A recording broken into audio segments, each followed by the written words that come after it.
Global IT के YouTube channel में आप सभी का एक बार फिर से स्वागत है। आज जो है हम लोग स्टार्ट करने वाले हैं जो हमारी फिटर थ्योरी की क्लासेस चल रही थी। और एक सेकंड यहाँ कलर ठीक है। जो फिटर थ्योरी फर्स्ट ईयर के लिए जो हम लोग क्लासेस चला रहे थे एमसीक्यू सीरीज, उसका जो है पार्ट 12, ठीक है, पार्ट 12 आज सॉल्व किया जाएगा। इसके पहले की अगर आपने वीडियो नहीं देखी है तो उसके लिए आप लोग अपना यूट्यूब पे चले जाइए। यूट्यूब में प्लेलिस्ट का सेक्शन बना होगा, वहां पे यूट्यूब जब ओपन करेंगे तो होम, वीडियोज, शॉर्ट्स, लाइव, उसके बगल में प्लेलिस्ट का सेक्शन होता है। आप उस पर क्लिक करके बिल्कुल आसानी से आज की वीडियो प्लस इसके पहले की वीडियो सब इकट्ठे एक साथ देख सकते हैं। ठीक है, प्लेलिस्ट में सारी एक साथ मिल जाएंगी, आपको ढूंढना नहीं पड़ेगा। प्लस जो मैं क्वेश्चन करवाऊंगा आपको उसका पीडीएफ कहाँ मिलेगा, तो पीडीएफ के लिए आपको इस वेबसाइट पे विजिट करना होगा www.globaliti.org। एक सेकेंड, ठीक है। इस वेबसाइट पर जाकर के आप बिल्कुल आसानी से पीडीएफ को डाउनलोड कर सकते हैं। कैसे करना मैं थोड़ा सा आपको यहाँ पे बता देता हूँ। और आपको अपने फोन पे गूगल में सर्च करना है ग्लोबल आईटीआई। जैसे ग्लोबल आईटीआई सर्च करेंगे इस तरह से आपके सामने कुछ पेज ओपन होगा। सबसे पहली वेबसाइट आपको मिल जाएगी globaliti.org के नाम से। इस पर आपको क्लिक कर लेना है, क्लिक करते नया टैब ओपन हो जाएगा इस तरह से। और यहाँ पे जो होम हमारे बारे में नई अपडेट आईटीआई कोर्स, अगर आप अपने मोबाइल फोन में अगर ओपन कर दें तो ये सारे ऑप्शन दिखाई नहीं देंगे। कैसे दिखाई देंगे, तो इसके लिए आपको राइट साइड कॉर्नर में जो यहाँ पे 3 डॉट बना हुआ ना, उस पर क्लिक करना पड़ेगा। उस 3 डॉट पे क्लिक करेंगे तो ये सारे ऑप्शन आपके सामने होंगे। उसके बाद आपको कहाँ क्लिक करना है, तो आईटीआई कोर्स लिखा हुआ इस वाले ऑप्शन पे क्लिक कर लेना। जैसे क्लिक करेंगे यहाँ पे आपको सारे ऑप्शन नीचे दिखाई देंगे। यहाँ पे फिटर थ्योरी का ऑप्शन होगा, आपको इस पर क्लिक कर लेना है। उस पर क्लिक करेंगे नया टैब ओपन हो जाएगा। नीचे को स्लाइड करेंगे, 2 ऑप्शन मिलेगा, fitter theory first year, fitter theory second year. आपको फर्स्ट ईयर के चाहिए, फर्स्ट ईयर पे क्लिक कर लीजिए। क्लिक करेंगे नया टैब इस तरह से कुछ ओपन होगा और इस पर जो है नीचे को आपको स्लाइड करना है। नीचे स्लाइड करेंगे, देखिए यहाँ पे लिखा ना fitter theory first year PDF. और यहाँ पर देखेंगे तो पार्ट 1, पार्ट 2, 3, 4, 5, एक पार्ट में लगभग 50 क्वेश्चन है, मतलब 250 क्वेश्चन का पीडीएफ यहाँ पे अपलोड कर दिया गया है। आप लोग एक बार इसको जरूर चेक कीजिएगा। सबसे अच्छी बात है कि जो आपका पीडीएफ है हिंदी इंग्लिश दोनों लैंग्वेज में है। साथ ही में जो हमने थोड़ा सा अलग किया वो क्या कर रखा है कि जो आंसर है क्वेश्चन का उसको हमने जस्ट क्वेश्चन के नीचे ही दे दिया है। आपको लास्ट में जाकर के आंसर देखने की जरूरत नहीं है, आपको हर एक क्वेश्चन के जस्ट नीचे उसका आंसर मिल जाएगा। तो इससे आपको क्या फायदा होगा कि आप मोबाइल फोन वगैरह में भी बिल्कुल आसानी से पीडीएफ को देख पाएंगे। चलिए हम लोग अपने क्वेश्चन की तरफ चलेंगे। आज का पहला क्वेश्चन हमारा, स्टील की कितना कार्बन कंटेंट फोर्ज हो सकता है, कि स्टील में कार्बन की मात्रा कितनी रहेगी, कितनी तक रहेगी तो हम उसे फोर्ज कर सकते हैं। फोर्ज का मतलब होता है कि किसी भी मेटल को गर्म करके, ठीक है, फोर्ज मतलब भट्ठी भी बोला जाता है। फोर्ज का मतलब क्या, भट्ठी, और उस भट्ठी में जो प्रोसेस किया जाता है उसको फोर्जिंग बोलते हैं। तो मेटल को भट्ठी में गर्म करना और गर्म करने के बाद उसको पीट करके उस पर प्रहार करके उसको किसी अन्य शेप में बदलना या कोई प्रोसेस करना, ये क्या कहलाता है, हमारा फोर्ज कहलाता है, फोर्जिंग कहलाता है। तो वही पूछ रहा है कि स्टील की कितना कार्बन, मतलब स्टील में कार्बन की कितनी मात्रा हो तो हम उसे फोर्ज कर सकते हैं कि स्टील में कार्बन की मात्रा कितनी तक रहेगी। किसमें, स्टील में, कि स्टील में जो है हमारा, स्टील में कितनी कार्बन की मात्रा रहेगी, स्टील में कार्बन की मात्रा कितनी रहेगी, तब हम उसे आसानी से फोर्ज कर पाएंगे। ये बात यहाँ पे कर रहा है, ठीक है। तो हम लगभग 1.7% तक, कितना, 1.7% तक अगर स्टील में कार्बन की मात्रा है तो उसे आसानी से फोर्ज किया जा सकता है। फोर्ज किया जा सकने का मतलब मैंने आपको बताया कि मेटल को गर्म करना और गर्म करने के बाद उस पर जो भी प्रोसेस किया जाता है, उसको शेप के बदलने की कोशिश किया जाता है, उसको प्रॉपर्टी चेंज करने की कोशिश किया जाता है, वह सब फोर्जिंग के अंतर्गत आता है। ठीक है, क्लियर हुआ 1.7% तक। क्योंकि आपको मालूम है कि किसी भी स्टील में, मैंने आपको चीजें पहले भी बताई है कि किसी भी मेटल में, स्टील में कार्बन की मात्रा जैसे जैसे बढ़ती है उसमें क्या होगा, किसी भी स्टील में या मेटल में कार्बन की मात्रा जैसे जैसे बढ़ती है उसमें हार्डनेस का गुण बढ़ता है। जितना कार्बन की मात्रा अधिक होगी वह मेटल उतना ही अधिक हार्ड होगा। लेकिन मैंने आपको बताया था इसके साथ साथ एक दोष भी उत्पन्न होता है कि अगर कार्बन की मात्रा ज्यादा हो जाए, कार्बन की मात्रा ज्यादा हो जाए तो उस केस में क्या होता है कि मेटल हार्ड तो होता है लेकिन उसके साथ साथ एक अवगुण उत्पन्न हो जाता है, एक दोष उत्पन्न होता है जिसे हम लोग ब्रिटलनेस कहते हैं। कि अगर किसी भी स्टील में या किसी भी मेटल में कार्बन की मात्रा बढ़ती जाएगी तो उसका हार्डनेस बढ़ता रहेगा। लेकिन जब कार्बन की मात्रा बहुत ज्यादा हो जाती है तो उसमें एक, और हार्डनेस के साथ साथ एक दोष उत्पन्न हो जाता है जिसे ब्रिटलनेस कहते हैं। तो वह मेटल या वह स्टील हमारी क्या होती है, ब्रिटलनेस हो जाती है। ब्रिटलनेस का गुण उसमें उत्पन्न हो जाता है। ब्रिटलनेस का मतलब है कि भंगुरता का गुण उत्पन्न हो जाता है। भंगुरता का मतलब है कि उस पर चोट लगते ही वह टुकड़ों टुकड़ों में बिखर जाएगा। हार्ड तो रहेगा लेकिन झटकों को सहन नहीं कर पाएगा, अचानक इंपैक्ट लोड पड़ेगा तो वह टुकड़ों टुकड़ों में बिखर जाया करेगा। तो वह किसकी वजह से हो जाता है, कार्बन की मात्रा ज्यादा होने की वजह से। इसीलिए कार्बन की मात्रा अगर हम ज्यादा कर देंगे, अगर हमें फोर्जिंग करना है तो आप सोचो कि हम और ज्यादा कार्बन क्यों नहीं ले रहे हैं, क्योंकि कार्बन की मात्रा अगर ज्यादा हो जाएगी तो उस स्टील में क्या होगा, ब्रिटलनेस का गुण आ जाएगा, फिर उसे हमें गर्म करके फोर्ज करना मतलब पीटना पड़ता है, इंपैक्ट लोड पड़ता है, तो उसको सहन नहीं कर पाएगा।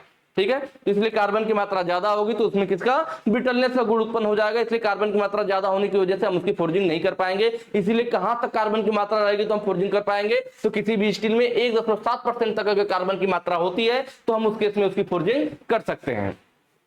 चलिए नेक्स्ट क्वेश्चन पे चलेंगे। अगला कह रहा है कास्ट आयरन में ड्रिलिंग के लिए किस कटिंग फ्लूइड का उपयोग किया जाता है। कि अगर हमें कास्ट आयरन की ड्रिलिंग करनी है, हमारे पास कौन सा मटेरियल है, कास्ट आयरन, उसका हमें ड्रिलिंग करना है, तो उसमें हम कटिंग फ्लूइड कौन सा यूज करेंगे। तो अभी कौन सा यूज करेंगे तो बात की बात है, पहले हम देखते हैं कटिंग फ्लूइड क्या है। देखिए कटिंग का मतलब हो गया कटाई करते समय, फ्लूइड का मतलब जो तरल पदार्थ यूज किया जाएगा, जो पदार्थ यूज किया जाएगा। तो कटिंग फ्लूइड में क्या होता है ना कि जब किसी भी मेटल की हम कटाई करते हैं, आपने देखा होगा अगर कहीं पे भी ड्रिल किया जा रहा हो, किसी इंडस्ट्री में हो, आपके वर्कशॉप में हो, जब ड्रिल किया जाता है तो ड्रिल के साथ साथ हम लोग क्या करते हैं, वहां पे एक लिक्विड टाइप का गिरता रहता है उस ड्रिल बीट को ठंडा करने के लिए।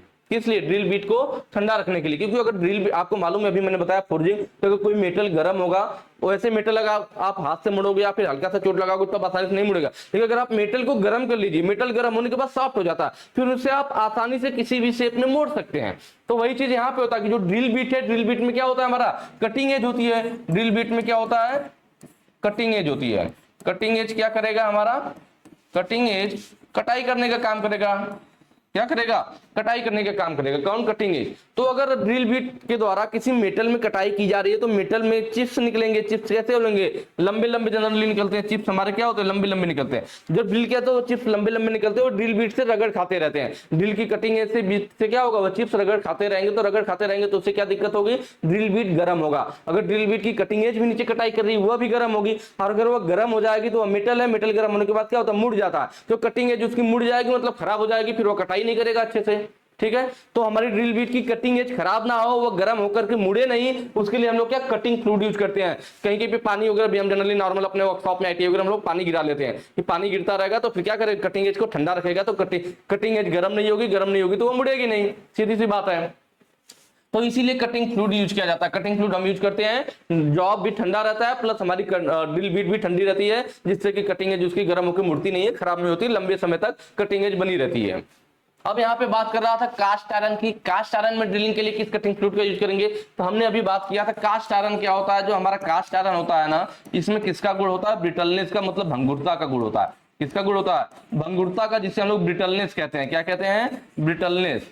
ब्रिटलनेस का गुण होता है, भंगुरता का गुण होता है, किसके अंदर होता है, कास्ट आयरन के अंदर होता है। मतलब भंगुरता का मतलब क्या होगा कि इसके चिप्स लंबे नहीं बनेंगे। कास्ट आयरन के अगर आप ड्रिल करोगे ना तो चिप्स छोटे छोटे टुकड़ों के रूप में टूट जाएंगे, क्योंकि कास्ट आयरन में ब्रिटलनेस का गुण है, भंगुरता का गुण है, तो छोटे छोटे टुकड़ों के रूप में, चिप्स के रूप में टूट जाएगा। तो इसमें लंबा चिप्स नहीं बन रहा है, छोटा छोटा टुकड़ा है, तो ड्रिल बीट के ज्यादा गर्म होने का भी चांस नहीं रहेगा। जब चिप्स लंबी बनती है तब ना वो ड्रिल बीट से रगड़ खाती रहती है और उसे हीट कर देती है, गर्म कर देती है। पर यहाँ पे तो कास्ट आयरन है, कास्ट आयरन में ब्रिटलनेस का गुण है, जिस वजह से चिप्स छोटे छोटे टुकड़ों के रूप में टूट जाएगा। तो उसे बाहर कैसे, बस हमें उसे बाहर निकाल देना है, किसी तरह बाहर निकल जाए तो रगड़ नहीं खाएगा और क्या होगा, गर्म नहीं होगा ड्रिल बीट। तो उसके लिए हम लोग क्या करते हैं, dry air jet. Air jet का मतलब हवा का एक जेट होता है जिससे हवा का प्रेशर मारते हैं। हवा का प्रेशर मारेंगे, छोटे छोटे टुकड़े उड़ करके बाहर चले जाएंगे और ड्रिल बीट हमारी वैसे ही चलती रहेगी। इसमें किसी भी कटिंग फ्लूइड की जरूरत नहीं होती है। कई बार ये भी क्वेश्चन में पूछा जाता है कि किस मटेरियल का ड्रिलिंग करने के लिए हमें किसी भी कटिंग फ्लूइड की जरूरत नहीं होती, तो वह क्या होता है, आपका कास्ट आयरन होता है। कास्ट आयरन की ड्रिलिंग करते समय हमें किसी भी कटिंग फ्लूइड की जरूरत नहीं है, नॉर्मल हवा का बौछार यूज करते हैं। मतलब एक हवा जेट होता है, मतलब वायु मार देते हैं, जिससे कि छोटे छोटे टुकड़े चिप्स जो है वो उड़ करके हट जाते हैं और ड्रिल बीट गर्म नहीं होता, काम चलता रहता है। तो इसके लिए कटिंग फ्लूइड की जरूरत नहीं है, ड्राई एयर जेट से काम चल जाता है। यहाँ पे क्या होगा, ऑप्शन ए आपका सही हो जाएगा। ठीक है, नेक्स्ट क्वेश्चन पे चलेंगे। अगला कह रहा है रेडियल ड्रिलिंग मशीन में एक्स के रूप में चिन्हित भाग का नाम दे। ठीक है, यहाँ पे रेडियल ड्रिलिंग मशीन दिखा रखा है और यहाँ पे एक्स इसको दिखा करके पूछ रहा है, इसको, इस वाले पार्ट को पूछ रहा है कि इसको हम लोग क्या बोलेंगे। हम लोग सारे पार्ट के नाम देख लेंगे। आपको मैंने रेडियल ड्रिलिंग मशीन के बारे में पहले भी बताया था कि यह जो रेडियल ड्रिलिंग मशीन होती है ना, यह हमारा जनरली जब भारी वर्कपीस पे कोई भारी जॉब हो जिसे बार बार उठा करके इधर उधर खिसकाना मुश्किल काम हो, क्योंकि भाई भारी जॉब होगा तो उसे आप बार बार उठा के आसानी से इधर नहीं खिसका पाएंगे ना, अलग अलग होल्ड करना। जैसे छोटे जॉब है तो आप हाथ से मशीन वाइस में पकड़ते हैं, ड्रिल वाइस में पकड़ते हैं और ड्रिल मशीन पे ले जाकर के आसानी से घुमा घुमा के जहां जहां होल्ड करना होता है कर लेते हैं। क्योंकि भारी जॉब हो तब तो भाई उसे आसानी से उठा के यहाँ वहां किया नहीं जा सकता। तो ऐसे केस में हम ऐसी मशीन यूज करते हैं जिसमें कि जॉब को एक बार उसके वर्क टेबल पे रख दिया जाए, उसके बाद मशीन को ही घुमा करके जहां जहां हमें जरूरत होगी वहां वहां हम लोग ड्रिल कर लेंगे।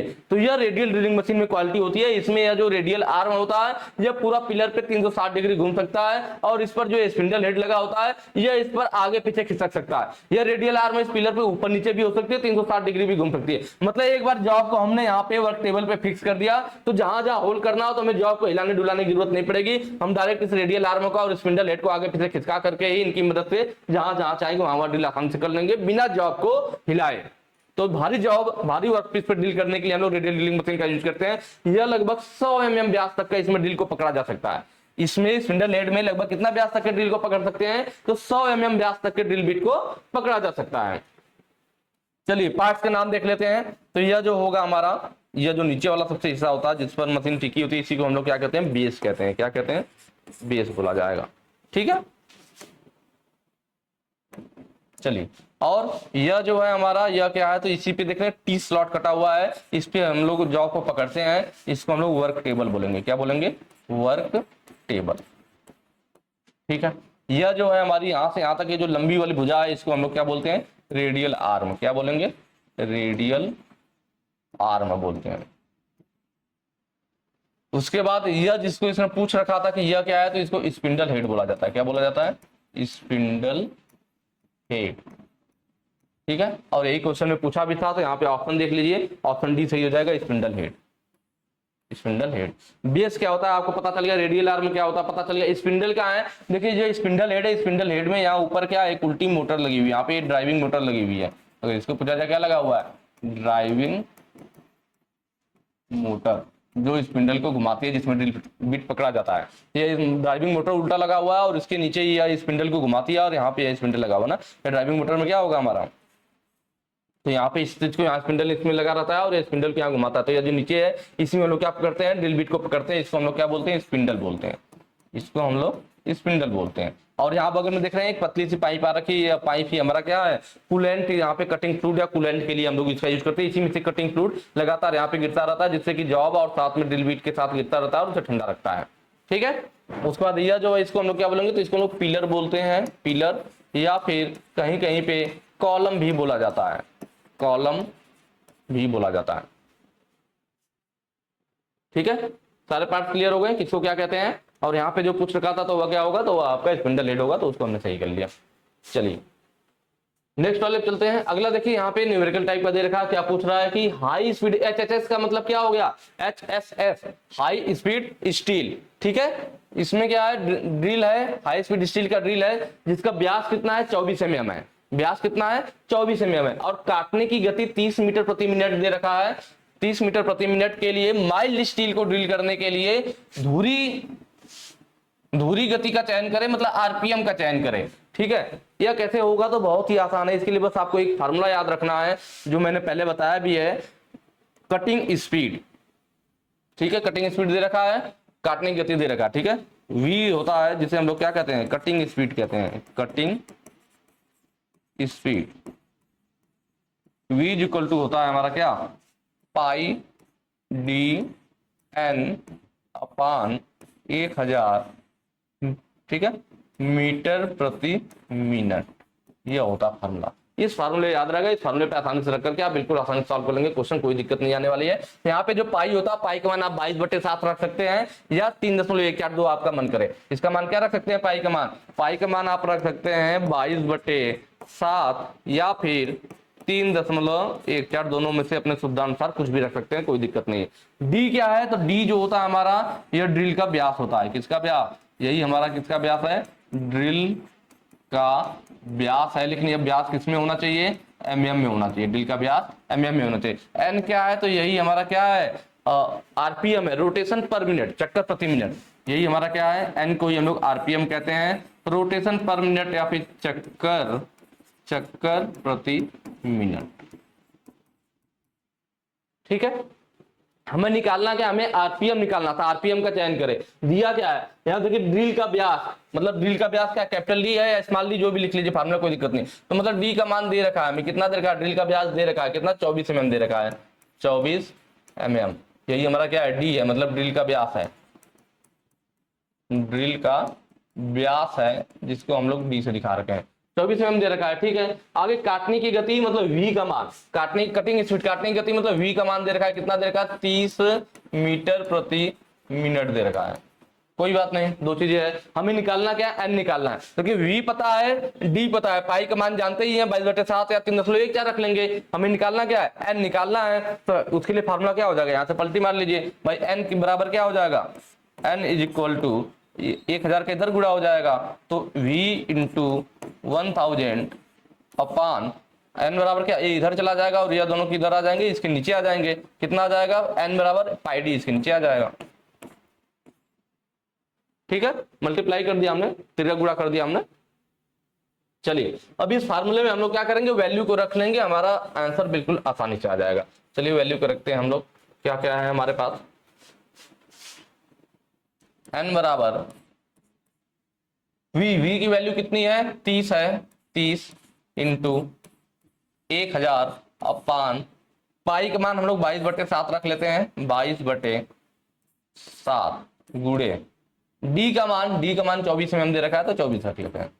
अब इनका आपस में जो है सॉल्व कर लीजिए, इसको कैलकुलेशन इसका कर लीजिए, बस आपका आंसर आ जाएगा, ठीक है। देख लीजिए यहाँ पे 6 चौक को 24 और 6 5 30, क्लियर। अब क्या बचा हमारे पास, 4 है, 4 से या 250 काटने की कोशिश करेंगे, 4 दूना 8, 2 बज गया, 4 5 20, सॉरी 1000 काटेंगे तो 250 आ गया ना, ठीक है। अब हमारे पास बचा क्या, 22/7 बचा, यह 7 देखिए ऊपर चला जाएगा, अगला हमारे पास क्या आ जाएगा, n इज इक्वल टू 5 गुणे 250 ना, 5 गुणे 250, इनका आपस में हम लोग गुणा कर लेते, कितना हो जाएगा, 509 और 5 5 25 हासिल 2, 5 9 10 12, 1250, और यह 7 नीचे था ऊपर चला जाएगा, गुणे 7 और बटे 22, ठीक है। अब हमें इसको कट करना है, देखिए 2 से चला जाएगा, क्या 2 1 कम 2, 11 बार कट गया, 11 आ गया, ऊपर क्या हो जाएगा, 2 6 12, 2 दूना 4, 1 बज गया, 2 5 10, 6 दूना 1250, ठीक है, 625 आ गया। अब इसका आप लोग मल्टीप्लाई करके लिख लीजिए, कितना होगा, 625 गुणे 7, 7 5 35 को 5, हासिल आया 3, 7 दूना 14, 3 17 को 7, हासिल आया 1, 7 42, 1 43, 4375 अपान 11, बस इसका डिवाइड कर देंगे, आपका आंसर आपके सामने होगा। चलिए कर लेते हैं यहाँ पे, यानी इक्वल टू आपका फाइनल आंसर क्या आ जाएगा, 11 से चला जाएगा, 11 चौक 44 ज्यादा हो जाएगा ना, 3 बार जाएगा, 11 तिया 33, 10 बज गया, 107 हो जाएगा, 11 9 99, 11 दाम 110 ज्यादा हो जाएगा ना, 9 बार जाएगा, 11 9 99, ठीक है। 107 था, तो यहाँ पे कितना बचा, 7 उधर 1 इधर, 8 बज गया, फिर 8 बज गया, तो यहाँ पे कितना हो जाएगा, 85 हो जाएगा, क्योंकि 5 है, तो 11 7 77, 11 88 ज्यादा, 11 7 77, ठीक है। 85 में से 77 जाएगा, कितना बचेगा, 5 उधर 3 इधर, 8 बच गया, फिर 80 आ गया, फिर 11 से 77, ठीक है। इस तरह से आपका आगे बढ़ता जाएगा, 80 हो गया ना, ठीक है, 11 से 77, 3 बचा 30 हो जाएगा, 11 दूना 22, इस तरह से आगे बढ़ता हुआ जाएगा। तो हम लोग क्या करेंगे, 397.7 लिख लेंगे n का मान, और हम यहाँ ऑप्शन में देखेंगे तो ऑप्शन क्या, 275, 300, 400, 450, तो यह जो 397.7 है, हम इसे लगभग देख सकते हैं कि वो किसके करीब है, लगभग 400 के करीब है ना, 397.7 ही 400 के करीब है, बाकी समय बहुत डिफरेंस है, तो ऑप्शन सी सही कर लिया जाएगा, 400। तो ऐसा कई बार आपको एग्जाम में देखने को मिलेगा, तो कंफ्यूज नहीं होना है कि यार मेरा तो आंसर ही नहीं मैच किया, तो तरीका बिल्कुल यही है, बिल्कुल ऐसे ही आपको फार्मूले पे सारी चीजें रख देनी है, जो आंसर आएगा वो आपके सामने होगा। यहाँ पे हमने देखा 397.7 आया हुआ है, तो यहाँ ऑप्शन में देखेंगे जो इसके करीब होगा उसको सही कर देंगे, तो 400 आरपीएम को सही कर दिया जाएगा। चलिए नेक्स्ट क्वेश्चन पे चलेंगे। अगला कह रहा है, छेद में रिविट डालने के बाद प्लेटों को निकट लाने के लिए किसका उपयोग किया जाता है। देखिए रिविटिंग वाले चैप्टर में है आपका, जब दो प्लेट को आपस में जोड़ा जाता है, किसी भी धातु चादर में, किसी भी सीक मेटल की दो चादरों को आपस में जोड़ते हैं, दो चादर एक दूसरे के ऊपर रख देते हैं, तो उसके बाद रिविट बीच में डाल करके उनका ज्वाइंट बनाया जाता है। रिविट जो होता है सेमी परमानेंट ज्वाइंट बनाता है। तो यहाँ पे कह रहा है कि छेद में रिविट, होल में रिविट डालने के बाद प्लेटों को निकट लाने के लिए किसका उपयोग किया जाता है? भाई एक प्लेट हो गई हमारे पास से, ठीक है, दूसरी प्लेट इसके ऊपर हमने रख दिया। अब क्या करेंगे, दोनों प्लेट को एक दूसरे के निकट इसमें रिविट डाल देंगे होल में। जब रिविट डाल देंगे तो उसके बाद क्या होना चाहिए, दोनों प्लेट एक दूसरे से बिल्कुल चिपकी हुई होनी चाहिए, क्योंकि गैप रहेगा, आप रिविट का हेड बना दोगे तो उस प्लेट के बीच में गैप वैसे ही छूट जाएगा, क्योंकि भाई हेड तो बन जाएगा जितना गैप रहेगा। तो हम पहले प्लेटों को बिल्कुल आपस में चिपका देते हैं, निकट ला लेते हैं, उसके बाद हेड बनाते हैं। तो प्लेट दोनों एक दूसरे के बिल्कुल नजदीक आ जाए उसके लिए क्या किया जाता है, यही इसमें पूछ रहा है। चलिए, तो उन्हें नजदीक लाने के लिए क्या करेंगे, देखिए पहले क्या रहा है ड्रिफ्ट। ड्रिफ्ट क्या होता है इसके बारे में देख लेते हैं। तो यहाँ पे देखिए दो प्लेटों के होल को एक सीध में लाने के लिए, जब दो प्लेट होती हैं उनके होल को अलाइन करने के लिए, दोनों प्लेट के होल को एक सीध में लाने के लिए, जिससे कि उसमें रिविट को डाला जा सके। दोनों होल बिल्कुल एक सीध में आ जाएंगे तभी तो आप रिविट को डालोगे, दोनों होल अलग अलग रहेंगे तो रिविट उसमें जाएगी नहीं यार पार। तो किसी भी दो प्लेट को आपस में आप जोड़ रहे हो तो रिविट एक दूसरे मतलब आर पार आराम से चली जाए, उसके लिए क्या होना चाहिए, दोनों प्लेट के जो होल है वह एक दूसरे के सीध में होना चाहिए, एक दूसरे के अलाइन होना चाहिए। तो वह कैसे होगा, तो उसके लिए हम लोग यूज करते हैं ड्रिफ्ट। यह एक प्लेट हो गई हमारी और एक दूसरी, इसमें यहाँ होल है, ठीक है, एक प्लेट और होगी, इसमें भी यहाँ होल है। इन दोनों को एक दूसरे के ऊपर रखेंगे। मान लीजिए ये एक प्लेट थोड़ी सी बिल्कुल एग्जैक्ट उसके सीध में नहीं रखा पाया, होल थोड़ा बहुत इधर उधर हो रहा है ना, आधा से चढ़ रहा है आधा इधर, तो दोनों होल एक दूसरे के सीध में आ जाए उसके लिए क्या करेंगे, ड्रिफ्ट यूज करते हैं। ड्रिफ्ट हमारा थोड़ा टेपर में होता है। कैसे होता है, थोड़ा टेपर में होता है। इसका जो टेपर एंगल होता है वह 8 डिग्री 19 मिनट का होता है। माइल्ड स्टील का लगभग बना होता है ना। 8 डिग्री 19 मिनट का टेपर किसमें होता है, ड्रिफ्ट में होता है। यह ड्रिफ्ट का एंगल है, ड्रिफ्ट में, ठीक है, 8 डिग्री 19 मिनट का। तो इसको क्या करते हैं हम लोग, जब होल में मान लीजिए थोड़ा बहुत इधर या आगे पतला हिस्सा है तो यहाँ पे थोड़ा सा होल में चला जाएगा, फिर हैमर से चोट करेंगे, क्या करेगा, ये सीट को खींच करके दोनों होल को एक सीट में, जैसे जैसे अंदर घुसेगा सीट को जिधर होल डिफरेंस रहेगा तो उसे खींच करके दोनों को एक सीट में ला देगा। तो ड्रिफ्ट का क्या काम है, ड्रिफ्ट का काम है दो सीटों में होल को एक सीट में लाने के लिए, होल को अलाइन करने के लिए ड्रिफ्ट का यूज किया जाता है। क्लियर। डॉली, देखिए डॉली और रिवेट सेट, इन दोनों को मैं एक ही साथ बताता हूं, इस वाले फिगर में बताऊंगा आपको, ठीक है। यह क्लियर हो गया ना। चलिए, डॉली और रिवेट सेट की बात करेंगे। इसका एक ड्रिफ्ट का एंगल मैंने आपको बताया कितना रहता है, 8 डिग्री 19 मिनट, ठीक है, इसका टेपर कोड होता है। यहां पे रिवेट सेट की बात किया जाए,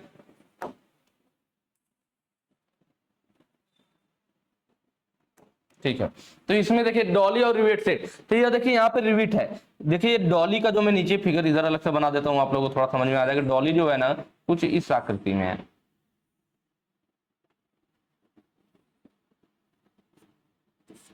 ये हमारा क्या होता है, डॉली। तो इसकी कैसी आकृति बनी है, तो जैसा रिविट का हेड होता है, जैसे रिविट का हेड होता है, तो रिविट के हेड की आकृति इसमें बनी होती है। क्यों बनी होती है, जिससे कि जब हम कोई भी काम करेंगे जॉब पे रिविट पे, तो रिविट का हेड अगर मान लीजिए हम उसके ऊपर इसका दूसरा हेड बनाने की कोशिश कर रहे हैं तो ऊपर हैमर से चोट लगाओगे तो नीचे वाला जो रिविट का हेड अगर नॉर्मल फर्श पर या किसी एनविल पे पड़ा रहेगा तो इसका हेड क्या होगा, खराब होगा। आप ऊपर चोट लगाओगे तो नीचे भी तो चोट लगेगा, तो उसकी हेड खराब हो जाएगी। तो रिविट का हेड खराब ना हो, रिविट के हेड को बचाने के लिए, उसको खराब होने से बचाने के लिए हम लोग क्या करते हैं, रिविट के हेड को सपोर्ट प्रदान करने के लिए, या कह लीजिए रिविट के हेड को खराब होने से बचाने के लिए डॉली का यूज किया जाता है। या डॉली में रिविट की हेड की आकृति बनी होती है, जिससे रिविट का हेड इस डॉली के अंदर आ जाता है और यह क्या करते हैं, रिविट के हेड को खराब होने से बचाती है, सपोर्ट प्रदान करने का काम करती है, ठीक है।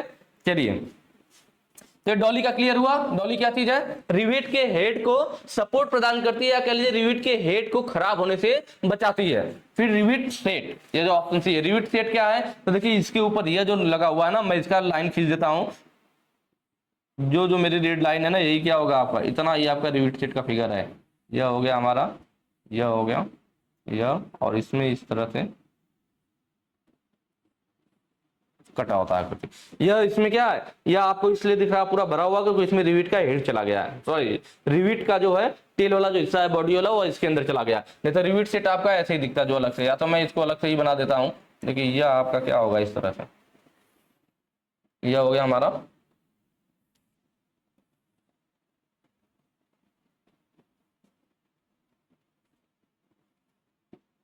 ठीक है, इस तरह से। तो यह हमारा क्या होता है, यह होता है हमारा रिविट सेट।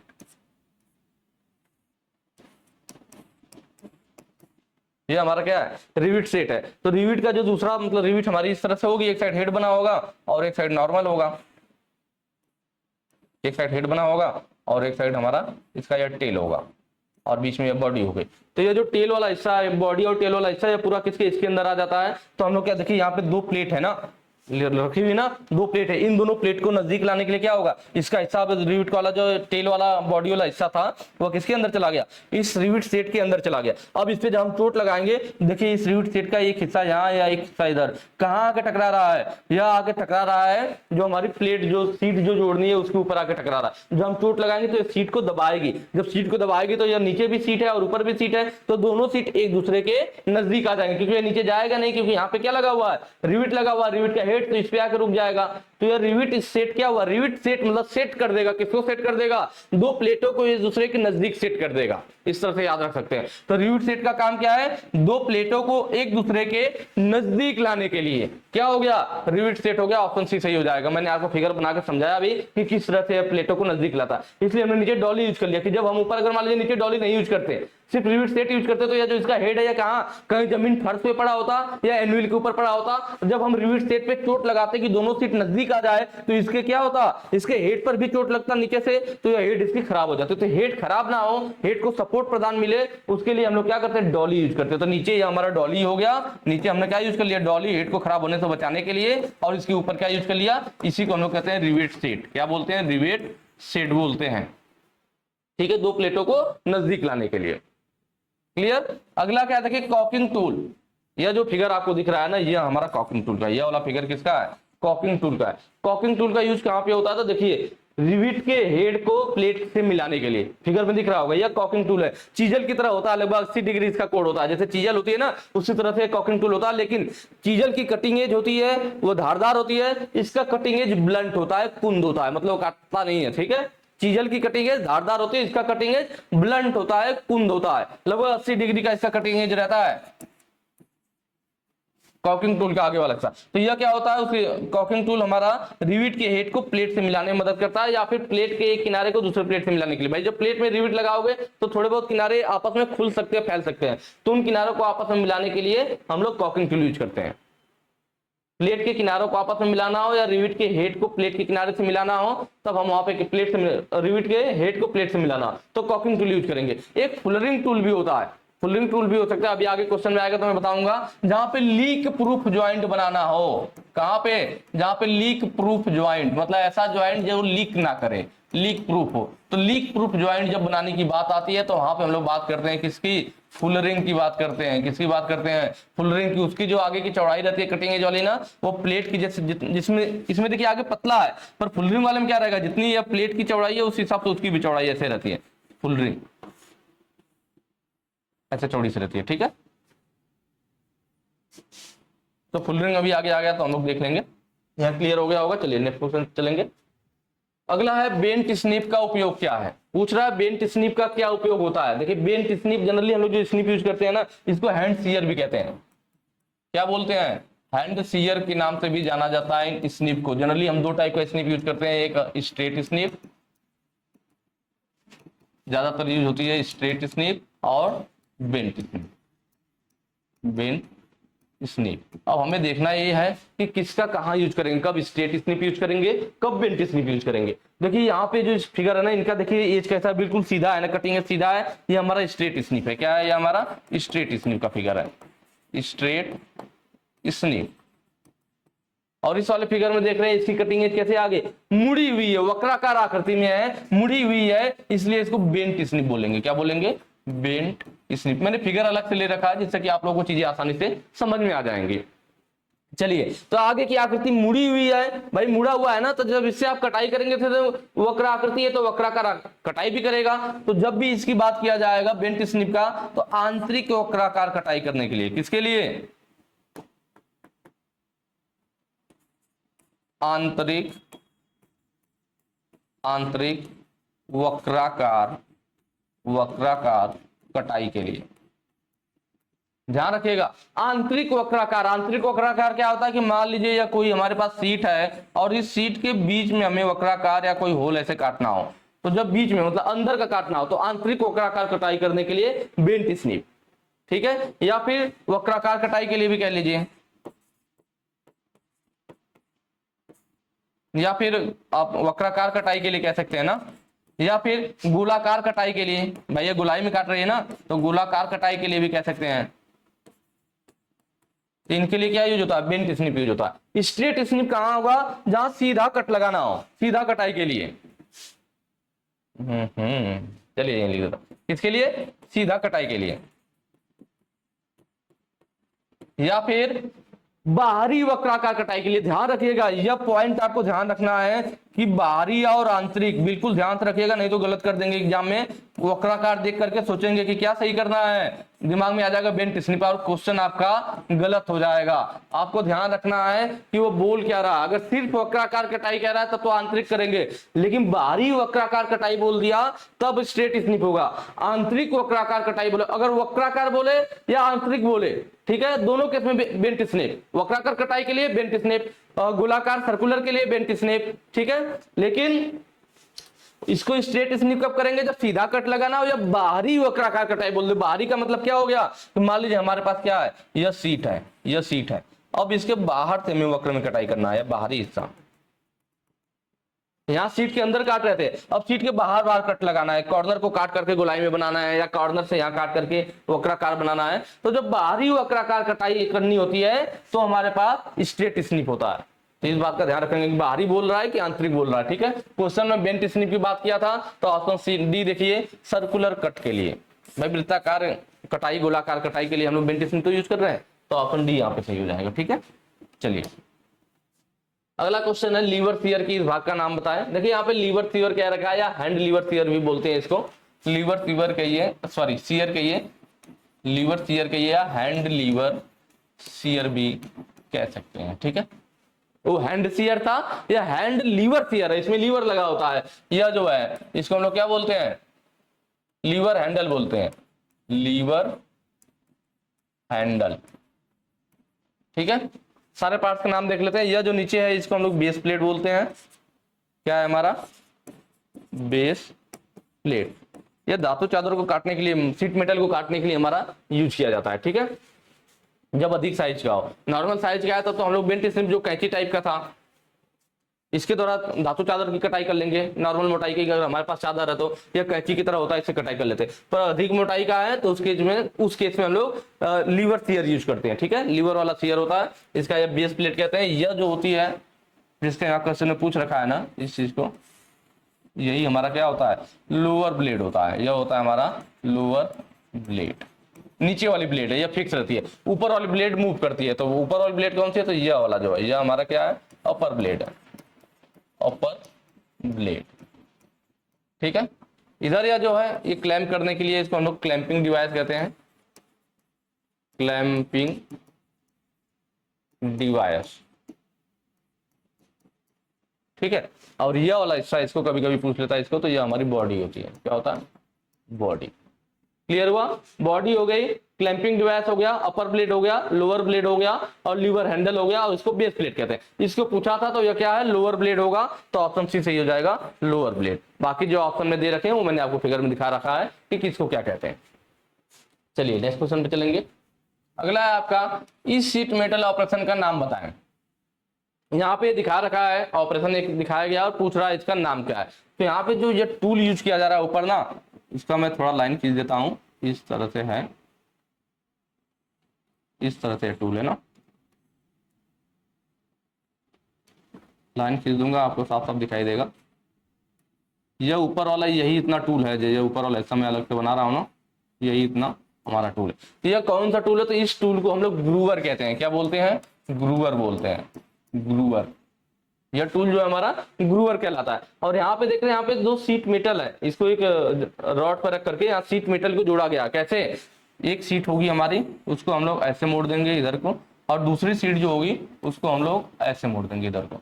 इन दोनों सीटों को फिर आपस में क्या हुक टाइप का बन गया, दोनों में इनको आपस में फंसा देंगे। तो इनका ज्वाइंट जिसे C1 ज्वाइंट या सिम ज्वाइंट कहते हैं, C1 सिम ज्वाइंट बोला जाता है। तो जैसे यह जो दूसरी वाली सीट है ना, उसको ले आएंगे और इसमें लगा करके ऐसे फंसा देंगे।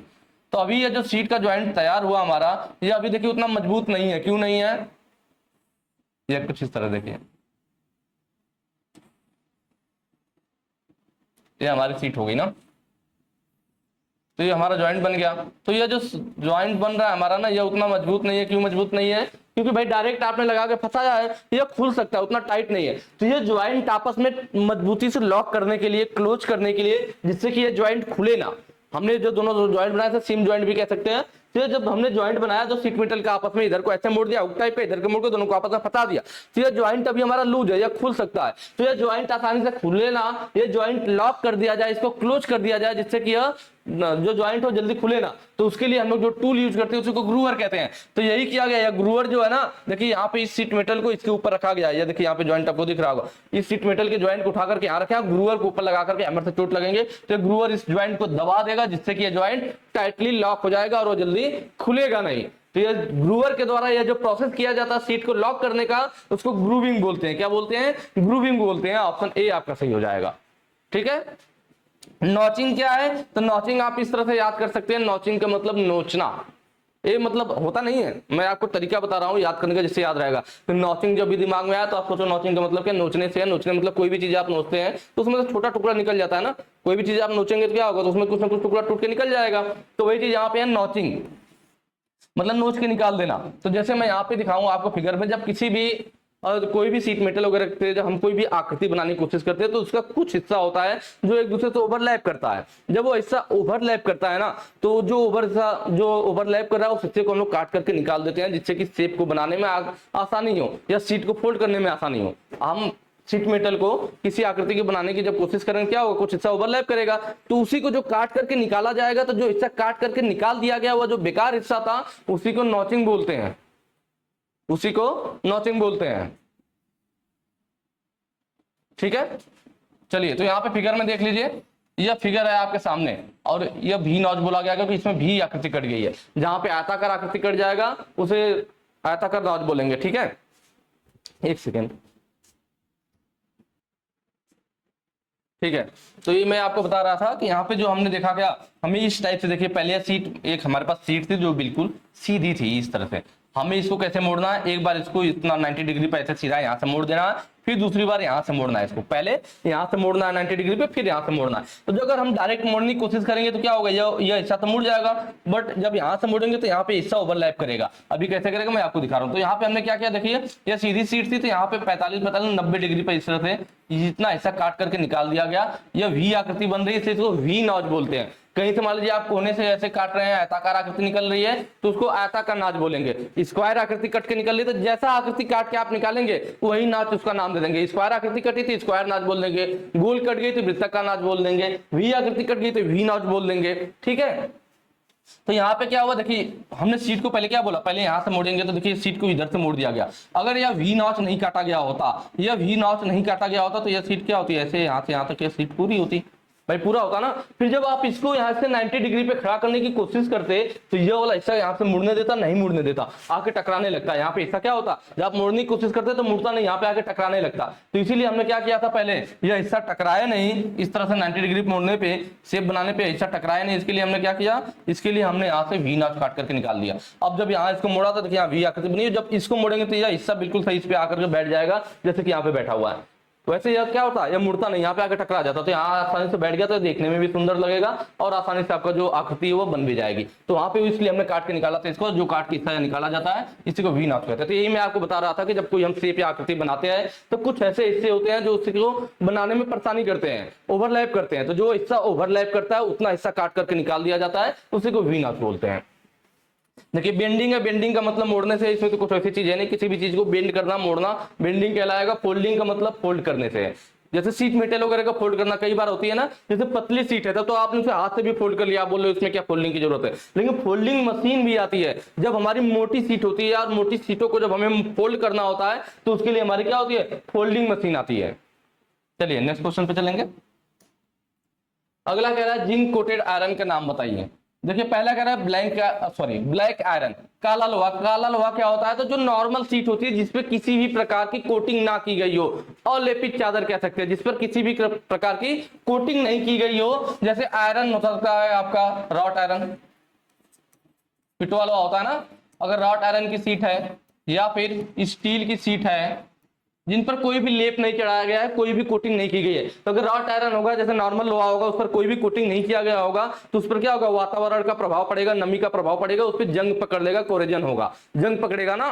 तो इसीलिए तो ज्यादातर जो हमारे जैसे घरों पे गेट वगैरह लगे होते हैं, या पे खिड़कियां लगी हुई है, अगर लोहे की लगी हुई है, तो लोग बराबर उसको क्या पेंट करवाते रहते हैं। पेंट क्यों करवाते हैं? जिससे कि उस पर जंग ना पकड़े। तो वही चीज यहाँ पर है कि अगर ब्लैक आयरन किसे कहेंगे, तो रॉट आयरन या स्टील जिस पर कोई कोटिंग नहीं की गई है, नॉर्मल मेटल है हमारा, उस पर हमने कोई लेप कोई कोटिंग नहीं किया है, तो वही मेटल हमारा क्या कहलाता है, ब्लैक आयरन कहलाता है, क्योंकि जंग लग लग के काला हो जाता है। ठीक है, तो ब्लैक आयरन क्या होगा, तो रॉट आयरन या स्टील का नॉर्मल शीट जिस पर किसी भी प्रकार की कोटिंग नहीं की गई है, वही हमारा क्या कहलाता है, ब्लैक आयरन कहलाता है। टिन्ड आयरन क्या होता है, जब हमारी यही सीट होगी, कोई अलग सीट नहीं आएगी, रॉट आयरन या स्टील का यही सीट, रॉट आयरन की पतली चादर हो, उस पर हम क्या करें, मोटी चादर हो पतली चादर हो फर्क नहीं पड़ता, उस पर हम लोग टीन की परत चढ़ा दें। किसकी? टीन की परत चढ़ा देंगे तो टिन्ड आयरन कहलाएगा। वो क्या कहलाएगा, टिन्ड आयरन कहलाएगा। यह जनरली हमारा यूज किया जाता है खाद्य सामग्री को रखने के लिए। किसके लिए? खाद्य सामग्री रखना हो, खाद्य सामग्री रखना हो, या फिर खाद्य तेल को रखना हो। आपने सुना होगा दुकानों पे जाते तो कहते हैं कि एक टीना तेल ले दीजिए।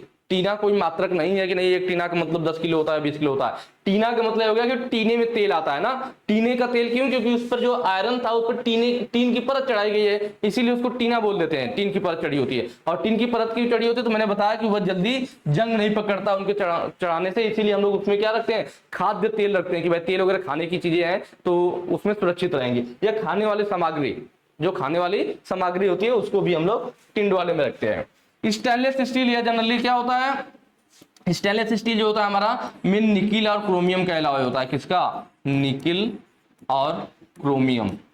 निकिल और क्रोमियम मेन रूप से इसमें मिले होते हैं, और तो स्टेनलेस स्टील बनता है। इसका यूज इसमें भी देखिए जल्दी जंग नहीं पकड़ता है, और इसका यूज ज्यादातर हॉस्पिटल वगैरह में किया जाता है, अस्पतालों में किया जाता है, अस्पतालों के इंस्ट्रूमेंट बनाने के लिए। किसके लिए किया जाता है? अस्पतालों के इंस्ट्रूमेंट बनाने के, जैसे जो अस्पताल में जो सीजर होती है, कैंची होती है, या अस्पताल में जो भी चीरफाड़ करने वाले इंस्ट्रूमेंट यूज किए जा रहे हैं, जो वहां पे बॉक्स वगैरह यूज किए जा रहे हैं जिसमें सामान रखा जा रहा है, क्योंकि भाई उससे मानव के बॉडी वगैरह का मतलब चीरफाड़ करना या काम करना है, तो उसमें जंग लग जाएगा, तो पता चला आप बचने की जगह चले जाओगे। ठीक है, तो इसीलिए हम लोग क्या करते हैं, निकिल क्रोमियम वगैरह जो होता है इसका मेन रूप से मिला होता है स्टेनलेस स्टील, और इसी का हम लोग बनाते हैं क्या, सीजर वगैरह, जो अस्पताल में जो भी इंस्ट्रूमेंट यूज होते हैं, क्योंकि इस पे जंग नहीं पकड़ता है। अगला है गैल्वेनाइज्ड आयरन, जस्ता चढ़ा हुआ लोहा। तो गैल्वेनाइज्ड आयरन कब कहेंगे, तो जब नॉर्मल लोहा हमारा विराट आयरन की नॉर्मल शीट है उस पर हम जिंक की परत चढ़ा दें। किसकी परत चढ़ा दें? जिंक की परत चढ़ा दें। अगर हम जिंक की परत चढ़ा देंगे तो ही हमारा क्या कहलाएगा, गैल्वेनाइज्ड आयरन शीट कहलाएगा। आपके घरों में जो बक्से होते हैं ना, उस पर जो परत चढ़ी होती है, जो शीट पे परत चढ़ी होती है, वो जिंक की परत चढ़ी होती है। या जो आपके चावल गेहूं हो गए जिस कंटेनर में रखे जाते हैं, वह जो कंटेनर होता है उस पर भी किसका परत चढ़ा होता है, जिंक का परत चढ़ा होता है। ठीक है, चलिए, तो सॉरी इसमें मैंने बताया नहीं ना कौन सा होगा। देखिए जिंक कोटेड आयरन, तो जिंक की परत जिस पे चढ़ी होती है उसे क्या कहते हैं, गैल्वेनाइज्ड आयरन कहते हैं। तो ऑप्शन डी सही हो जाएगा। नेक्स्ट क्वेश्चन पे चलेंगे। अगला कह रहा है कि 2000 mm की लंबाई, 500 mm की चौड़ाई, 4 mm की मोटाई और 7.85 ग्राम प्रति सेमी क्यूब। ठीक है, यहाँ 3 आ गया है, 3 नहीं रह गया, यहाँ पे क्या होगा 7.85 प्रति सेमी क्यूब की घनत्व वाले स्टील प्लेट की वजन की गणना करें। यहाँ पे थोड़ा सा दिक्कत है, वनज लिखा हुआ है, ये वजन रहेगा ना, वजन की गणना करें। ठीक है, देखिए दिया क्या गया है, एक तो लंबाई चौड़ाई मोटाई दे रखी है, दूसरा इसमें हमें घनत्व दे रखा है, तीसरा हमें वजन की गणना निकालना है। तो हमें कोई ऐसा फार्मूला चाहिए जिसमें हमारे पास घनत्व मालूम हो, मतलब ऐसा फार्मूला हो जिसमें क्या घनत्व दे रखा हो, द्रव्यमान दे रखा हो, और जो ये लंबाई चौड़ाई मोटाई है, तो इसकी मदद से हम लोग क्या निकाल सकते हैं, आपको मालूम है आयतन। आयतन क्षेत्रफल में क्या लंबाई गुणे चौड़ाई, किसी भी चीज का क्षेत्रफल चाहिए तो लंबाई गुणे चौड़ाई, पर वहीं पे जो आयतन चाहिए तो हम लंबाई गुणे चौड़ाई गुणे ऊंचाई करते हैं, या लंबाई गुणे चौड़ाई गुणे मोटाई की, मोटाई की ऊंचाई की लंबाई की चीज है। ठीक है, तो हमें इसका मतलब कोई ऐसा फार्मूला पता हो जिसमें हमें क्या मिल जाए, आयतन आ जाए, आयतन रहे, घनत्व रहे और द्रव्यमान रहे, तो उससे काम हमारा बन जाएगा। और आपने हाई स्कूल वगैरह में ज्यादातर पढ़ा रहा होगा ये वाला फार्मूला, घनत्व। कौन सा? घनत्व को हम लोग रो से दिखाते हैं, rho is equal to M. M का मतलब द्रव्यमान, द्रव्यमान या कह लीजिए जो वजन निकालना है हमें, वजन, अपान वी का मतलब आयतन। ठीक है, ये चीज है मेरे पास। तो अब हमें निकालना क्या है, वजन निकालना, वजन मतलब एम निकालना है, द्रव्यमान निकालना है। तो एम इज इक्वल टू क्या हो जाएगा, रो इंटू वी हो जाएगा भाई, इसका इधर गुणा हो जाएगा, रो इंटू वी। इस फार्मूले से बिल्कुल आसानी से काम बन जाएगा, लेकिन उससे पहले हम लोग देख लेते हैं कि हमें दिया क्या क्या हुआ है। ठीक है, चलिए, तो यहाँ पे हमें क्या क्या देखिए, लंबाई चौड़ाई मोटाई दिया, तो पहले हम लोग आयतन निकाल लेते हैं। आयतन से पहले यहाँ पे देखिए घनत्व दे रखा है ना, घनत्व को लिख लेते हैं। रो का मान दे रखा है, कितना दे रखा है, 7.85 ग्राम प्रति सेमी क्यूब। घनत्व तो पता है, हमने लिख लिया। ठीक है, आयतन हमें पता चल जाता तो हम लोग द्रव्यमान बिल्कुल आसानी से निकाल लेते, वजन बिल्कुल आसानी से निकाल लेते। आयतन कैसे पता चलेगा, तो आपको मालूम है आयतन इज इक्वल टू क्या होता है, वी इज इक्वल टू लंबाई गुणे चौड़ाई, लंबाई गुणे चौड़ाई गुणे ऊंचाई कह लीजिए या फिर मोटाई कह लीजिए। ठीक है, तो यहाँ पे हम लोग रख लेंगे लंबाई कितना, 2000 mm। देखिए mm में दे रखा है ना, 2000 mm दे रखा है, इंटू चौड़ाई कितना है, 500 mm दे रखा है, 500 mm दे रखा है, इंटू ऊंचाई या मोटाई कितना है, तो 4 mm है, 4 mm। अब यहाँ पे देखिए आप लोग, जो हमें घनत्व दिया हुआ है वो किस में दिया है, ग्राम प्रति सेमी क्यूब में दिया हुआ है, ग्राम प्रति सेमी क्यूब। घनत्व का जो है वो सेंटीमीटर में है, लेकिन जो यहाँ पे हम आयतन निकालने जा रहे थे उसमें जो लंबाई चौड़ाई ऊंचाई दिया है वो mm में है। कभी भी हमें क्वेश्चन न्यूमेरिकल सॉल्व करते समय इस बात का हमेशा ध्यान रखना होता है कि जो भी उस क्वेश्चन में वैल्यू दी गई है वो सारे वैल्यू क्या होना चाहिए, एक ही यूनिट में होना चाहिए। अगर एक सेंटीमीटर में है तो दूसरा भी सेंटीमीटर में हो, या तो एक mm में है तो दूसरा भी mm में हो। कभी भी अगर कोई भी क्वेश्चन आप कहीं का भी, ऐसा नहीं कि मैं यहीं के लिए बता रहा हूं, आप मैथ का सॉल्व कीजिए, कोई भी क्वेश्चन सॉल्व कीजिए, अगर न्यूमेरिकल है और उसमें कोई भी वैल्यू दी गई है, अगर लंबाई का मात्रक है तो जितनी भी लंबाई के यूनिट दी हुई है सब क्या होंगे, सेम यूनिट में होने चाहिए। अगर एक सेमी में तो सब सेमी में, एक mm में तो सब mm में। अगर ऐसा नहीं है तो आप क्वेश्चन सॉल्व करने से पहले उनको एक यूनिट में चेंज करेंगे, उसके बाद करेंगे, तभी आंसर सही आएगा। तो हम देख रहे हैं यहाँ पे सेंटीमीटर में है, तो या तो हम इसको सेंटीमीटर में बदल ले या घनत्व वाले के mm में बदल ले, किसी एक को हमें चेंज करना पड़ेगा तभी आंसर मिलेगा। हम ऐसा करते हैं कि ये सेंटीमीटर में है, ये mm में, हम इसी को सेंटीमीटर में बदल लेते हैं। तो आपको मालूम है, क्या मालूम है, एक सेंटीमीटर बराबर 10 mm, यही होता है ना। हमें क्या करना है, mm की जगह सेंटीमीटर लिखना है, mm की जगह क्या लिखना है, सेंटीमीटर लिखना चाह रहे हैं। मतलब एक mm बराबर क्या हो जाएगा, 1/10 सेंटीमीटर, यही ना। तो mm की जगह सेंटीमीटर लिखने का मतलब है कि 10 से हमें भाग देना पड़ेगा। तो अगर हम यहाँ सेमी लिखना चाह रहे हैं तो क्या करेंगे, 10 से भाग दे देंगे सेमी में, इसमें भी 10 से भाग दे देंगे, यह भी सेमी में बदल जाएगा, इसमें भी 10 से भाग देंगे, सेमी में बदल जाएगा। मतलब v इक्वल टू क्या आ जाएगा, ये 1 0 कट गया, 200। अब यह किसमें हो गया, सेंटीमीटर में हो गया, यह 1 0 कट गया, 50 सेंटीमीटर हो गया। इसमें क्या होगा, क्योंकि एक ही अंक है तो एक 0 है तो एक अंक पे दशमलव लग जाएगा, तो 0.4 सेंटीमीटर। ठीक है, अब इनका आपस में गुणा करना, तो देखिए यहाँ पे एक अंक पे दशमलव है तो 1 0 का इसमें गुणा कर देंगे तो दशमलव खत्म हो जाएगा। तो अगला क्या हो जाएगा, 200 गुणे 5 और गुणे 4 हो जाएगा। ठीक है, अब 200 पचे क्या होगा,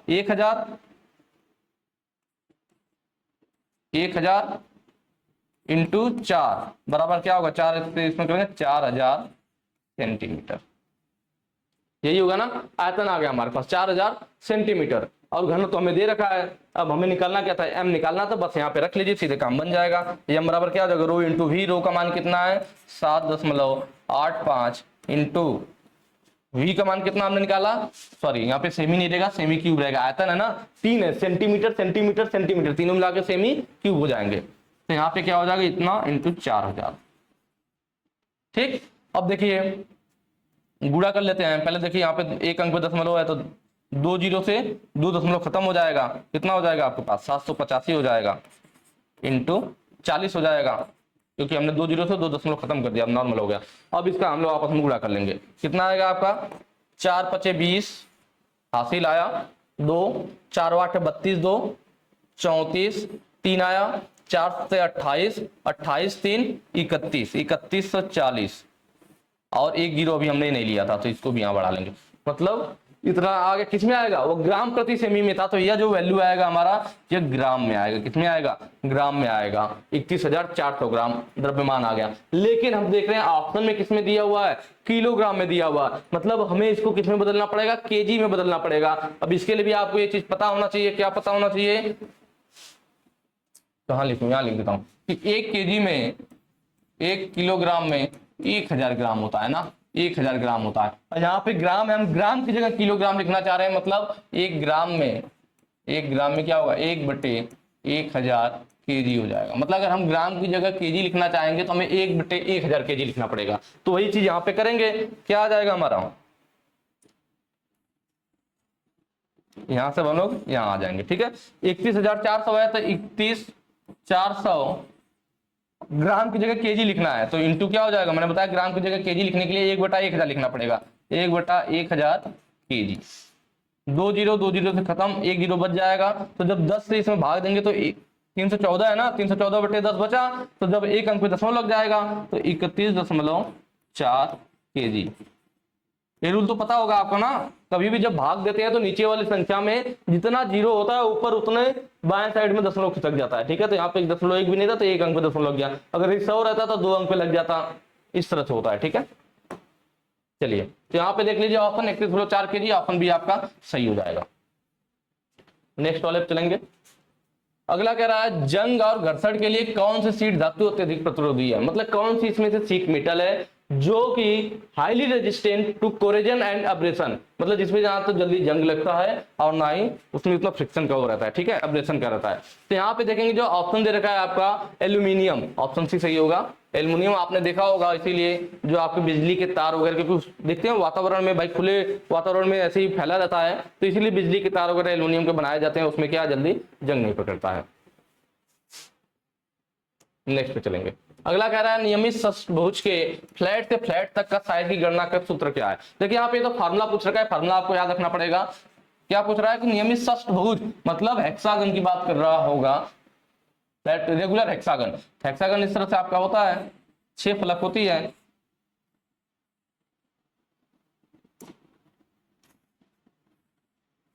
ठीक है ना, यह हो गया क्या हमारा हेक्सागन। तो बोला क्या, नियमित षष्ठभुज के फ्लैट से फ्लैट तक का साइज की गणना, फ्लैट से फ्लैट तक के साइज की गणना के लिए हमारा कौन सा सूत्र यूज किया जाता है, तो उसके लिए होता है √3a। ऑप्शन सी हमारा सही हो जाएगा, क्या √3a। नेक्स्ट पे चलेंगे।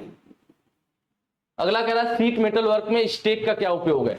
शीट मेटल वर्क में स्टेक का क्या उपयोग है, तो यहाँ पे थोड़ा सा आप लोग ध्यान दीजिएगा। अभी हमने फोर्जिंग की बात किया था स्टार्टिंग में ना, तो स्टेक और फोर्जिंग, जैसे फोर्जिंग में क्या था, फोर्जिंग में हम लोग एनुअल यूज करते हैं। फोर्जिंग में क्या होता है कि जो हमारा जॉब होता है ना उसको गर्म करते हैं। मैंने क्या बताया था आपको कि फोर्जिंग में एक भट्टी में जॉब को गर्म किया जाता है, जॉब को गर्म करने के बाद वो जब गर्म हो जाता है तो उसको हम लोग एनुअल पे रखते हैं। कहाँ रखते हैं, एनुअल पे, उसको हम लोग रखते हैं एनुअल पे, और एनुअल पे रख करके उस जॉब पर हैमर से स्ट्राइक किया जाता है, प्रहार किया जाता है और जॉब की आकृति में परिवर्तन लाया जाता है। हमें जॉब जिस भी आकृति का चाहिए तो हम जॉब को फोर्जिंग करने का मतलब होगा जॉब को भट्टी में गर्म करेंगे, उसे एनुअल पे रख करके उस पर प्रहार करेंगे, जिस आकृति का चाहिए उस आकृति में बदलेंगे। तो एनुअल पे रख करके हमने प्रहार किया। तो एनुअल ने क्या काम किया, एनुअल ने सपोर्ट किया, किसको सपोर्ट किया, उस जॉब को सपोर्ट प्रदान किया जिसका हम से बदलना चाह रहे थे। मतलब एनुअल का काम फोर्जिंग में क्या था, जॉब को सपोर्ट प्रदान करना। वैसे ही सेम काम है शीट मेटल में स्टेक का।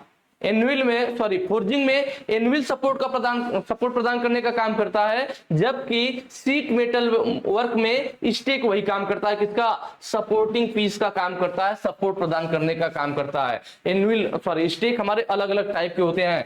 आपका हैचेट स्टेक होता है, हैचेट स्टेक। हैचेट स्टेक क्या होता है हमारा, यह शार्प की तरह शार्प बेंड हुआ होता है। ठीक है, किसी भी जॉब को जब हमें शार्पनेस की तरफ मोड़ना हो, शार्प मोड़ बनाना हो किसी भी जॉब का, कोई मेटल को हमें क्या करना, मान लीजिए यहीं पे से ऐसे तुरंत इस पे से मोड़ देना, शार्प बेंड करना है, तो उसके लिए हैचेट स्टेक यूज करते हैं। ठीक है, हाफ मून स्टेक होता है, जो हैचेट स्टेक होता है चाकू की धार के समान इसका ऊपर का बना रहता है, और हाफ मून स्टेक नाम से पता चल रहा है अर्ध चंद्रमा के समान, हाफ मून स्टेक। इसकी जो आकृति होती है ऊपर की ऐसे अर्ध चंद्रमा के समान होती है, जबकि इसका जो ऊपर का आकृति ऐसे बिल्कुल सीधा रहता है। ठीक है, हैचेट स्टेक का, और इसका अर्ध चंद्रमा के समान होता है, हाफ मून स्टेक का। तो इस तरह से अगर हमें किसी मेटल को ऐसे अर्धवृत्ताकार आकृति में मोड़ना है तो इस पे सपोर्ट का प्रदान करेगा या सपोर्ट का काम करेगा। इस पे रख करके हम सपोर्ट देंगे और उस आकृति में चेंज कर लेंगे। तो इसीलिए मैंने इसको सपोर्टिंग पीस कहा था कि जिस आकृति मोड़ना होगा तो उस आकृति वाला ऐसे स्टेक यूज करेंगे और यह क्या करेगा, तो उस आपको सपोर्ट प्रदान करेगा, उस आकृति में मोड़ने में मदद करेगा। राउंड बॉटम स्टेक होता है सब इसी तरह अलग अलग टाइप के कई सारे स्टेक है ना। Round bottom stake, round bottom stake में क्या होता है कि वो गोलाई में बना होता है प्लस उत्तलता लिए हुए होता है। गोलाई में और थोड़ा सा उत्तलता लिए होता है ना, ऐसे गोलाई में रहेगा लेकिन उत्तलता लिए हुए होगा। तो किसी भी सीट को हॉलो बनाने के लिए, खोखला बनाने के लिए हम लोग राउंड बॉटम स्टेक यूज करते हैं। चलिए नेक्स्ट क्वेश्चन पे चलेंगे। अगला कह रहा है सोल्डर की सामग्री क्या है। देखिए जो सोल्डर होता है हमारा ना, नॉर्मली बात करें सोल्डर मतलब सबके दिमाग में क्या आ जाता है, वो जो सोल्डरिंग मशीन जिससे सोल्डर किया जाता है, नहीं उसको नहीं बोलेंगे, वो तो सोल्डरिंग गन बोलेंगे आप या फिर सोल्डरिंग मशीन बोलेंगे, वो अलग होगा। सोल्डर अगर सिर्फ आप बोल रहे हैं, अगर सिर्फ आप क्या बोल रहे हैं, सिर्फ सोल्डर बोल रहे हैं, मतलब आप उस वायर उस तार की बात कर रहे हैं जो सोल्डर पे पिघलाया जाता है। भाई किसी जगह ज्वाइंट लगाने के लिए एक पतला सा तार होता है, जैसे आप लोग रांगा बोल देते हो अपने शब्दों में, तो वो जो तार होता है ना जिसको पिघला करके हम ज्वाइंट बनाते हैं उसको सोल्डर कहते हैं। और जिसके द्वारा आप सोल्डर करते हो वो तो सोल्डरिंग गन हो गया, सोल्डरिंग मशीन हो गया। जब सोल्डरिंग मशीन या सोल्डरिंग गन बोलोगे तब उसकी बात की जाएगी। सिर्फ सोल्डर बोल रहे हो तो इसका मतलब जो तार पिघलाया जाता है जिससे ज्वाइंट बनाया जाता है आप उसकी बात कर रहे हो। तो सोल्डर हमारा जनरली दो टाइप का होता है, soft solder, hard solder. Soft solder में क्या होता है आपका टीन और लेड मिला दिया जाता है। हार्ड सोल्डर कब बोलते हैं, जब कॉपर और जिंक मिला होता है ना। जो कॉपर और जिंक होता है तो हार्ड सोल्डर, टीन और लेड है तो सॉफ्ट सोल्डर। किसको, टीन और लेड। और अगर सिर्फ सोल्डर बोल रहा है इसका मतलब वो सॉफ्ट सोल्डर की ही बात कर रहा है। हार्ड सोल्डर तब होगा जब हार्ड सोल्डर बोलेगा। तो टीन और लेड जब हम लोग मिला देते हैं तो यह क्या होता है हमारा सॉफ्ट सोल्डर होता है। तो ये पूछा सोल्डर की सामग्री क्या होती है। देखिए सोल्डर में क्या टीन और लेड मिलाया जाता है और यह क्या है आपके धातु है।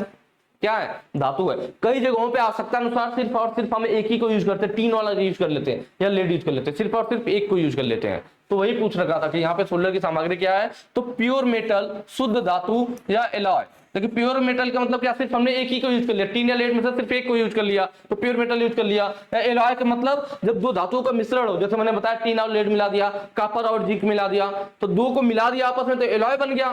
तो एलॉय या फिर कभी कभी शुद्ध भी प्योर मेटल भी यूज करते हैं, किसके रूप में, सोल्डर के रूप में। चलिए नेक्स्ट क्वेश्चन पे चलेंगे। ये हमारा आज का लास्ट क्वेश्चन भी है। स्टील की सोल्डरिंग के लिए किस फ्लक्स का उपयोग किया जाता है। देखिए स्टील की सोल्डरिंग की बात कर रहा है। नॉर्मली जो अगर हम फ्लक्स की बात करते हैं, फ्लक्स क्या होता है, तो फ्लक्स के लिए मैं आपको बता दूं, जैसा कि नॉर्मल सोल्डर हम लोग यूज करते हैं ना, तो जो उसमें वायर जो तार था, मैंने बताया कि जो तार आप पिघलाते हो ज्वाइंट के लिए उसको लोग सोल्डर कहते हैं। और उस तार के ऊपर आप देखे होंगे कभी भी किसी दुकान पे जाएंगे, टीवी वाले दुकान पे, इलेक्ट्रॉनिक वाले दुकान पे, जब वो तार को जोड़ते हैं तो जो तार होता है पतला सा, उस तार को क्या करते हैं, एक डिब्बी में क्रीम टाइप का लगा होता है, उस क्रीम में लगाते हैं। वो जो क्रीम लगाया जाता है उस तार के ऊपर ना, उसी को लोग फ्लक्स कहते हैं। फ्लक्स क्या करता है कि वायर को पिघलने में भी थोड़ा आसानी करता है, प्लस बाहरी वातावरण से इसका सुरक्षा करता है जिससे वो गैसों से रिएक्शन ना करे। तो जो हमारे फ्लक्स होते हैं जनरली या दो टाइप के हो गए आपके, जो ऊपर वाला दिया ना अमोनियम क्लोराइड और जिंक क्लोराइड, यह जो दोनों फ्लक्स है ना, ये हमारा आ जाता है किसमें, कोरोजिव फ्लक्स में। किसमें, कोरोजिव फ्लक्स, या फिर इसी को हम लोग इनऑर्गेनिक फ्लक्स भी कहते हैं। क्या कहते हैं, इनऑर्गेनिक फ्लक्स भी कहते हैं। ये जो दोनों ऊपर का फ्लक्स है अमोनियम क्लोराइड और जिंक क्लोराइड, ये दोनों किसमें, कोरोजिव फ्लक्स या इनऑर्गेनिक फ्लक्स के अंतर्गत आते हैं। इसमें दो और फ्लक्स है, जैसे जिंक क्लोराइड है ना, इसको हम लोग किल्ड स्प्रिट के नाम से भी जानते हैं। यह भी नाम याद रखिएगा, किल्ड स्प्रिट। यह आपके कई बार एग्जाम में पूछा भी गया, सीधे इसका नाम पूछ लेता है कि कौन सा है, किल्ड स्प्रिट। आपकी यूपीआर जनरल वगैरह कॉम्पिटिटिव एग्जाम में भी ये क्वेश्चन आया हुआ था। ठीक है, अमोनियम क्लोराइड है, हम लोग इसे साल अमोनिक के नाम से भी जानते हैं। किसके नाम से, साल अमोनिक। ठीक है, यूज कहां होता है, तो जो अमोनियम क्लोराइड होता है यह किसके लिए यूज किया जाता है, तो यह यूज किया जाता है हमारा तांबा, लोहा या आयरन की शीट कह लीजिए और स्टील के लिए। ठीक है, लोहा या आयरन की शीट के लिए कह सकते हैं आप, आयरन शीट। क्लियर हुआ। पूछा कि था स्टील की सोल्डरिंग के लिए पूछा भी था, और मैंने बताया कि जो अमोनियम क्लोराइड है वो तांबा, लोहा, स्टील के लिए यूज किया जाता है। इसका मतलब ऑप्शन ये सही हो जाएगा। इसमें देखिए स्टील आ रहा है, स्टील के लिए हम लोग किसका यूज करते हैं, अमोनियम क्लोराइड का यूज करते हैं। जिंक क्लोराइड को हम लोग किल्ड स्प्रिट भी कहते हैं। इसका यूज कहाँ कहाँ करते हैं, तो इसका यूज करते हैं हम लोग तांबा के लिए, इसका भी यूज तांबा में होता है, और पीतल की शीट, पीतल की शीट या फिर टीन की चादर हो, टीन की चादर, ठीक है, इनके लिए यूज किया जाता है जिंक क्लोराइड वाला। दो हो गया आपके किसमें, कोरोजिव फ्लक्स और इनऑर्गेनिक फ्लक्स। कोरोजिव फ्लक्स क्यों कहते हैं, क्योंकि यह ऐसे फ्लक्स होते हैं जिसमें क्षार और एसिड, एल्कली और एसिड पाया जाता है। एसिड का मतलब तेजाब। तो यह जो फ्लक्स होते हैं हमारे ना कोरोजिव और इनऑर्गेनिक फ्लक्स, इसमें हमारे क्षार और तेजाब पाए जाते हैं। तो इस वजह से अगर यह जिस पार्ट की हम लोग सोल्डरिंग कर रहे हैं अगर उस पर यह फ्लक्स लगा रह गया तो उस पर क्या होगा, कोरोजिव फ्लक्स मतलब उस पर जंग पकड़ लेगा, उस पर जंग पकड़ लेगा तो आपका जोड़ कमजोर हो जाएगा। इसीलिए जब भी हम लोग कोरोजिव फ्लक्स या इनऑर्गेनिक फ्लक्स का यूज करते हैं तो इनको यूज करने के बाद उस सरफेस को अच्छी तरह से साफ करना जरूरी होता है, नहीं तो उस पर जंग पकड़ लेगा। ठीक है, तो ये दो टाइप हो गए कोरोजिव फ्लक्स, इनऑर्गेनिक फ्लक्स के। इसमें दो और होते हैं, हाइड्रोक्लोरिक एसिड भी होता है, यह भी इसी के अंतर्गत आ जाएगा। तीसरा हो गया, यह पहला हो गया आपका, दूसरा हो गया, तीसरा हो गया क्या, हाइड्रोक्लोरिक एसिड। ठीक है, इसका यूज हम लोग, इसको हम लोग म्यूरिएटिक एसिड के नाम से भी जानते हैं। एक और नाम है इसका, ये भी याद रखिएगा, म्यूरिएटिक एसिड भी बोला जाता है। ठीक है, यह कहां यूज किया जाता है हमारा, तो यह हमारा जनरली जीआई सीट के लिए, जीआई मतलब गैल्वनाइज्ड आयरन सीट के लिए, किसके लिए, जीआई सीट के लिए यूज करते हैं, या कह लीजिए गैल्वनाइज्ड आयरन सीट के लिए यूज करते हैं इस वाले फ्लक्स का, गैल्वनाइज्ड आयरन सीट के लिए। और जो चौथा होता है हमारे पास फास्फोरिक एसिड, फास्फोरिक एसिड, इसका यूज कहां किया जाता है, तो जो फास्फोरिक एसिड वाला हमारा होता है फ्लक्स, इसका यूज करते हैं स्पेशली स्टेनलेस स्टील के लिए, स्टेनलेस स्टील के लिए। कई बार आपके एग्जाम में आया हुआ है, स्टेनलेस मुख्यतः स्पेशली स्टेनलेस स्टील के लिए कौन सा हम लोग फ्लक्स यूज करते हैं, फास्फोरिक एसिड वाला। थोड़ा सा इसमें टाइम लग रहा होगा, लेकिन मैं यहाँ पे आपके जो फ्लक्स के टाइप होते हैं ना, कोरोजिव फ्लक्स और नॉन कोरोजिव फ्लक्स, दोनों फ्लक्स को मैं बिल्कुल क्लियर कर दूंगा। इससे रिलेटेड क्वेश्चन कभी भी पूछेगा तो आपका छूटेगा नहीं, चाहे आपके आईटीआई के एग्जाम में पूछे चाहे कंपटीशन वाले में पूछे, आपका सारा मैटर क्लियर रहेगा। ठीक है, तो इनको आप अच्छे से जरूर नोट कीजिएगा।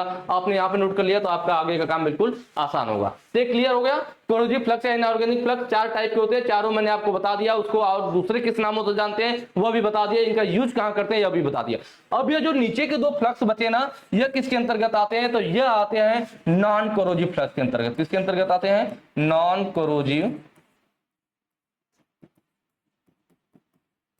फ्लक्स के अंतर्गत आते हैं, जिसे हम लोग ऑर्गेनिक फ्लक्स भी कहते हैं, या फिर इसको हम लोग ऑर्गेनिक फ्लक्स भी बोलते हैं। दोनों नाम सेम है, कोई भी नाम दे देगा तो कंफ्यूज नहीं होना।